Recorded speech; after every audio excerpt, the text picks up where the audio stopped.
안녕하세요. 마취과 의사 선생님들. 오늘도 Anesthesia and Perioperative Medicine 채널에 오신 것을 환영합니다.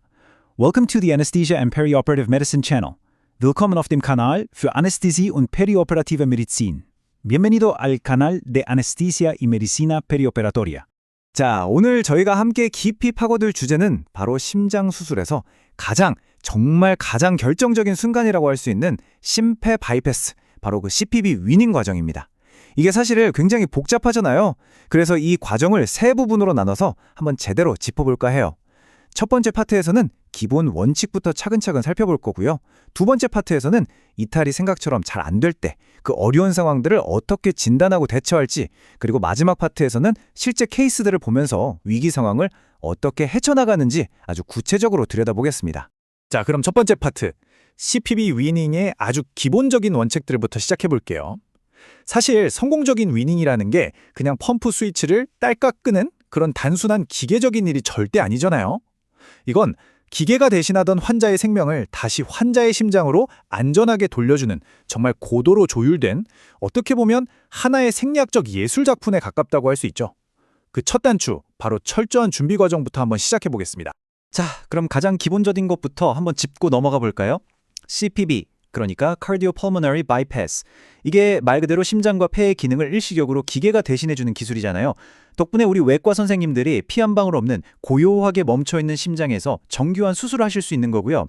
그렇다면 위닝, 이 이탈 과정은 뭐냐? 바로 이 기계에 잠시 맡겨뒀던 생명 유지 기능을 다시 환자 본인의 심장과 폐로 안전하게 넘겨주는 정말 중요한 핸드오버 과정이라고 생각하시면 됩니다. 마치 비행기 조종사가 이륙하기 전에 체크리스트를 꼼꼼히 확인하는 것처럼 우리에게도 일종의 생리학적 이륙 전 점검 목록이 있습니다. 이 5가지가 정말 중요한데요. 첫째, 리듬, 안정적인 동울동이 확보되어야 하고요. 둘째, 레이트, 심박수가 분당 70에서 100회 정도로 적절해야 효율적인 펌프질이 가능하겠죠. 그리고 세 번째, 심장 근육이 혈액을 짜주는 힘, 바로 contractility. 네 번째는 심장이 혈액을 밀어낼 때 마주하는 저항, afterload. 그리고 마지막으로 펌프질할 혈액이 심실에 충분히 채워졌는지 보는 preload. 이 5가지 요소가 완벽하게 조화를 이룰 때 비로소 환자의 심장은 다시 자기 역할을 시작할 준비가 되는 겁니다. 자, 이제 좀 더 구체적인 체크리스트를 한번 보실까요? 이건 정말 타협의 여지가 없는 부분들입니다. 예를 들어서 환자의 코어템, 그러니까 심부 체온이 36도 밑으로 떨어져 있다? 그러면 심근 기능도 떨어지고 우리가 쓰는 약물에 대한 반응성도 확 떨어지게 돼요. 칼륨이나 이온화 칼슘 수치가 정상이 아니면 바로 부정맥으로 이어질 수 있고요. 그리고 정말 중요한 거, 이탈 과정 중에 혈전이 생기면 큰일 나잖아요. 그래서 ACT는 400초 이상으로 완벽한 항고 상태를 유지해야만 합니다. 이 모든 것들이 환자가 생리학적으로 위닝을 할 준비가 되었는지를 보여주는 핵심 지표들이라고 할 수 있습니다. 다음은 혈액학적 목표치들입니다. MAP, 평균 동맥압을 70mm Hg 이상으로 유지하는 건 뇌나 신장 같은 우리 몸의 핵심 장기들로 가는 관류 고속도로가 뻥 뚫려 있다는 신호 같은 거예요. 그리고 카디악 인덱스가 2.0 이하다. 이건 심장이라는 엔진의 출력이 부족하다는 뜻이죠. 우리가 LCOS, Low Cardiac Output Syndrome이라고 부르는 상태입니다. 하지만 이 모든 것의 최종 성적표는 뭐니 해도 SVO2와 락테이트 수치예요. 이 두 지표는 우리 몸의 가장 말단에 있는 세포들이 내 산소 충분히 잘 받았습니다 라고 보내주는 최종 확인 메시지나 다름없습니다. 자, 이제 여기서 TE, 바로 경식도 심장 초음파의 역할이 정말 중요해집니다. TE는 이런 숫자들을 넘어서서 심장이 실제로 어떻게 움직이는지를 우리 눈으로 직접 보게 해주거든요. 이건 마치 관제탑에서 이륙하는 비행기의 모든 움직임을 실시간으로 지켜보는 것과 같아요. 수술은 잘 됐는지, 혹시 우리가 예상치 못한 구조적인 문제는 없는지, 그리고 우리가 주는 볼륨에 심장이 어떻게 반응하는지를 리얼타임으로 확인하면서 위닝 과정을 지휘할 수 있게 해주는, 그야말로 우리의 눈이 되어주는 거죠. 자, 이제 심장이 다시 뛸 준비가 다 됐어요. 그럼 이제 그 파트너인 폐를 깨울 차례겠죠? 12비 동안 쉬고 있던 폐를 부드럽게 다시 부풀려주고 충분한 산소를 공급할 수 있도록 인공호흡기 세팅을 최적화해야 합니다. 심장이 열심히 펌프질해서 보낸 혈액이 충분히 산소화될 수 있도록 보장해주는 아주 중요한 단계예요. 그리고 여기서 또 하나, 사소하지만 절대 잊으면 안 되는 게 바로 모니터 알람을 다시 켜는 겁니다. 이탈 과정 중에 일어나는 아주 작은 변화라도 놓치지 않으려면 꼭 필요한 조치입니다. 실제 위닝 과정은 바로 이 타임라인처럼 아주 체계적으로 진행됩니다.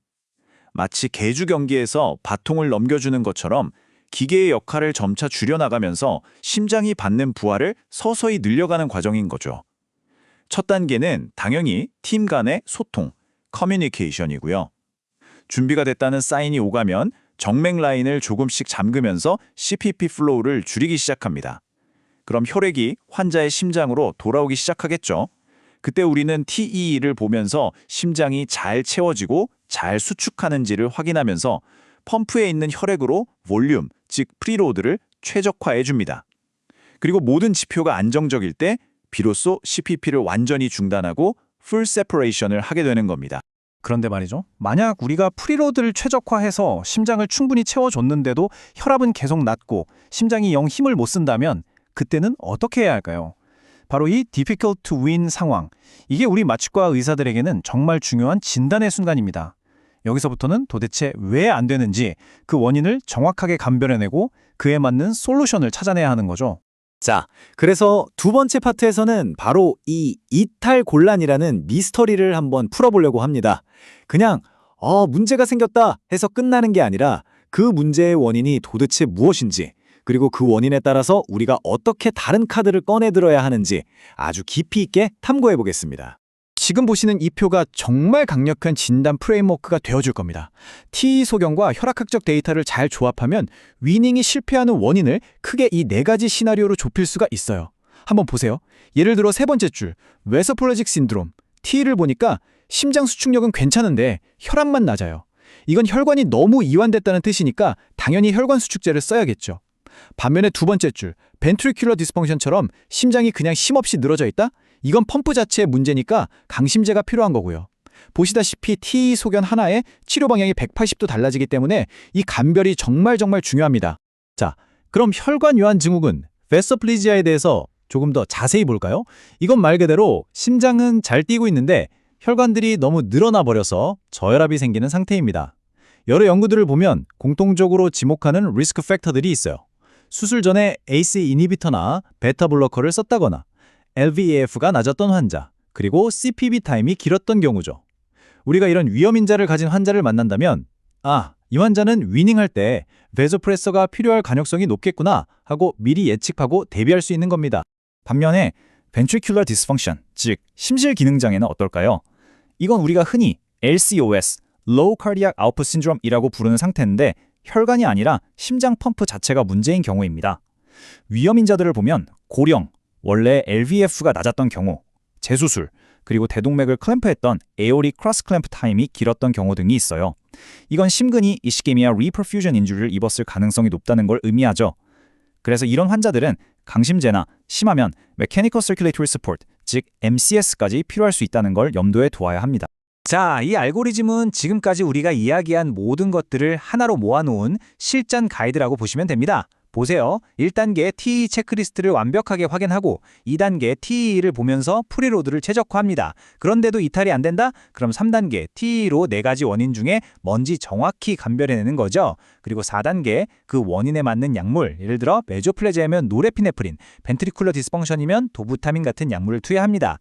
만약 약물에도 반응이 없는 심각한 LCOS라면 그럼 5단계 더 이상 지체하지 말고 IABP나 ECMO 같은 MCS를 고려해야 합니다.